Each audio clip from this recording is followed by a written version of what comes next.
Bismillahirrahmanirrahim. Nahmaduhu wa nusalli ala rasulihil karim, amma ba'd. Insyaallah pada kesempatan ini kita akan belajar membaca, memahami isi kandungan ayat puasa dengan tafsir As-Sawi. Kita langsung saja baca ayatnya. Bismillahirrahmanirrahim. Ya ayyuhalladzina amanu kutiba ay furida alaikum asyamu. Ya ayyuhalladzina amanu, wahai orang-orang yang beriman, kutiba ay furida, telah difardukan alaikum atas kalian asyamu, berpuasa. Kama kutiba alal ladzina min qablikum, sebagaimana telah diwajibkan apa puasa alal ladzina min qablikum, atas orang-orang sebelum kalian, ai minal umam, daripada umat-umat terdahulu. La'allakum tattaqun, supaya kalian bertakwa. Jadi makna bertakwa itu adalah menghindar atau menjauhi. Menghindar atau menjauhi apa? Al-ma'asiyah, yaitu menjauhi kemaksiatan-kemaksiatan. Fa'innahu, karena sesungguhnya puasa itu yaksiru syahwata, puasa ini bisa menghancurkan syahwat. Allati hiya mabda'uha, yang mana syahwat itu adalah permulaan kemaksiatan-kemaksiatan. Jadi permulaan segala kemaksiatan-kemaksiatan itu permulaannya adalah syahwat. Jadi di dalam tubuh manusia ini ada yang namanya syahwat. Syahwat ini maknanya adalah keinginan-keinginan manusia. Nah, ketika syahwat atau keinginan-keinginan tadi itu tidak dikontrol dengan agama, maka syahwat tadi itu akan mendorong manusia untuk melakukan kemaksiatan-kemaksiatan. Nah, di antara cara yang bisa menghancurkan atau mengontrol syahwat itu adalah dengan cara puasa. Oleh karenanya diwajibkannya orang-orang beriman itu dengan puasa itu supaya orang-orang beriman ini bisa mengontrol atau mengendalikan syahwat mereka. Nah, ini diantara hikmah kenapa kita diwajibkan berpuasa, yaitu untuk mengontrol dan mengendalikan syahwat kita. Nah, puasa ini bukan hanya diwajibkan kepada umat ini saja, tetapi umat-umat terdahulu pun juga diwajibkan puasa. Allah berfirman, kama kutiba alal ladzina min qablikum, sebagaimana puasa itu telah difardukan atas orang-orang sebelum kalian. Kemudian berpuasa ini berapa hari? Berapa lama?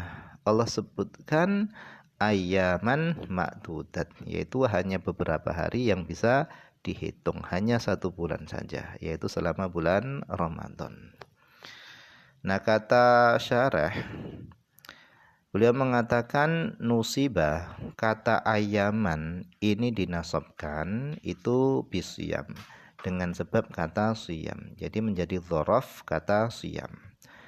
Atau ayaman ini dibaca nasab dengan kata atau fi'il yasumu muqaddaran, yaitu dengan kata yasumu muqaddaran, hal keadaannya itu diperkirakan. Nah, coba kita baca hasyiyahnya, hasyiyah As-Sawinya. Qauluhu, perkataan Allah dalam firman Allah tadi, ya ayyuhalladzina amanu, ini kata muhasyi khitabun, ini adalah seruan lil mukminin yang ditujukan kepada orang-orang yang beriman. Min ahlil Madinah, dari penduduk Madinah. Lakin akan tetapi al muradu al umum, akan tapi yang dimaksud adalah umum, kepada seluruh kaum beriman. Kemudian qauluhu, perkataan Allah dalam firman di atas, as-siyam huwa, makna siyam secara bahasa lughatan itu maknanya adalah al-imsak, yaitu menahan diri. Jadi puasa, asyam dalam makna bahasa itu maknanya adalah menahan diri. Menahan diri dari apa saja itu namanya puasa dalam makna bahasa. Menahan diri dari berjalan, menahan diri dari berlari, menahan diri dari tidak tidur, ini semuanya maknanya adalah puasa. Juga menahan diri dari berbicara pun juga maknanya adalah puasa. Di sini disebutkan wa minhu, dan di antara siyam yang maknanya adalah menahan diri itu adalah inni nadartu lirrahmani shauman. Ini adalah perkataannya Sayyidah Maryam. Kata beliau, inni nadartu lirrahmani shauman, sesungguhnya aku bernadar untuk Allah Ar-Rahman untuk tidak berbicara. Ai imsakan anil kalam, yaitu menahan diri dari berbicara. Jadi menahan diri dari apa saja dalam makna bahasa itu namanya adalah asyam, menahan diri, puasa maknanya. Wa minhu, dan di antara siyam yang maknanya menahan diri itu disebutkan di dalam Bahar Basit, yaitu khailun siyamun wa khailun ghairu shaimatin. Khailun kuda siyam yang berpuasa, wa khailun dan kuda ghairu shaimatin yang tidak berpuasa. Maknanya adalah ai mumsikatun anil jarri, yaitu kuda yang menahan diri dari berjalan atau berlari, wa ghairu mumsikatin anhu, dan kuda yang tidak menahan diri dari berjalan. Ini dalam makna bahasa. Kemudian wastilahan, adapun puasa dalam makna istilah, secara istilah maknanya adalah al-imsak, yaitu menahan diri an syahwatayil batni wal farji.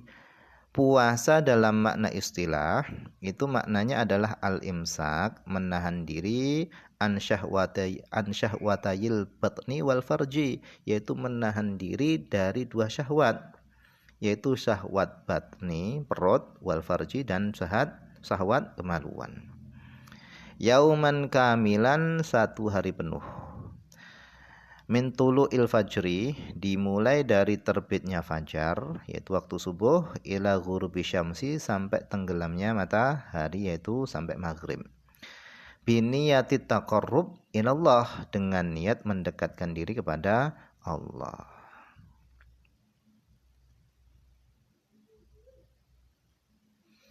Kemudian qauluhu, perkataan syarah yang mengatakan minal umam, dari umat-umat terdahulu, ai wa anbiyaihim, dan dari nabi-nabi mereka, min adama, dari semenjak Nabi Adam, ila nabiina, sampai nabi kita Nabi Muhammad SAW. Jadi syariat puasa ini sudah ada dari semenjak Nabi Adam sampai Nabi kita Nabi Muhammad SAW. Lakin akan tetapi, laka saumina, akan tapi puasanya itu tidak seperti puasa kita, min kulli wajhin, dari seluruh caranya. Fatashbihu fil fardi, adapun penyamaan itu hanya fil fardi, pada kewajibannya saja. Yang sama itu hanya kewajibannya saja, lal kaifiyah, tidak sama dalam tata cara puasanya, wa thawabi, dan tidak sama di dalam pahalanya. Jadi yang sama itu hanya pada kewajibannya saja, tapi tata cara dan pahalanya itu berbeda. Wal hikmatu dzikri tasbih, dan adapun hikmah disebutkannya penyamaan itu adalah at-ta'kidu fil amri, yaitu mengokohkan atau menguatkan perintah. Wa tasliyu, dan sebagai hiburan, biman, dengan orang, bersenang-senang atau hiburan dengan orang, qablana, sebelum kita, yaitu umat-umat terdahulu. Li'anna fis shaum, karena di dalam puasa itu nau'a su'ubah, ada macam kesulitan. Jadi puasa itu kok disamakan kewajibannya dengan umat terdahulu, itu karena ada kesenangan atau hiburan dengan orang terdahulu. Karena di dalam puasa itu ada macam kesulitan, sehingga kita nggak merasa kesulitan dan nggak merasa keberatan dengan kewajiban puasa, karena umat-umat terdahulu pun juga sama melakukan kewajiban puasa. Kemudian qauluhu, perkataan syarih yang mengatakan fa innahu yaksiru syahwata, sesungguhnya puasa itu bisa menghancurkan syahwat. Lima fil hadis, karena apa yang ada di dalam hadis. Kata Nabi, ya ma'syarus syabab, wahai para pemuda, manis tata'a minkum alba'ata, siapa yang mampu di antara kalian alba'ata, yaitu bekal untuk menikah. Kata Nabi, fal yatazawwaj, maka hendaknya dia menikah. Fa innahu aghaddu lil basar, karena sungguhnya menikah itu lebih menundukkan pandangan, wa ahfadzu lil farji, dan lebih menjaga farji. Wa man lam yastati, dan siapa yang enggak mampu puasa, fa alaihi bisyam bisawm, maka hendaknya dia berpuasa. Siapa yang enggak mampu menikah, maka hendaknya dia berpuasa. Fa innalahu wijaun, karena sesungguhnya ada pada puasa itu wija. Wija ini maknanya adalah qati'un li syahwatihi, yaitu sesuatu yang memutus syahwatnya, kama tuqta, sebagaimana tangqati'u, syahwat tadi itu bisa terputus bil khusa', yaitu dengan cara dikebiri. Kemudian qauluhu, perkataan syarah yang mengatakan nusiba bisyam, kata ayam tadi itu dinasabkan dengan siyam, maksudnya adalah ala annahu dzarfun lahu, bahwasanya perkataan ayam itu adalah dzaraf lahu bagi kata siyam. As-siyamu fi ayyamin. Kemudian wa qauluhu, perkataan syarah yang mengatakan atau ayam tadi itu dinasabkan dengan kata yasumu, dengan fi'il yasumu muqaddaran, dalla alaihi, telah menunjukkan ke atasnya, qauluhu as-siyam wa huwal ahsan, yang itu adalah yang terbaik. Nah, mungkin ini saja dulu yang bisa dibaca pada kesempatan ini. Semoga ada manfaatnya.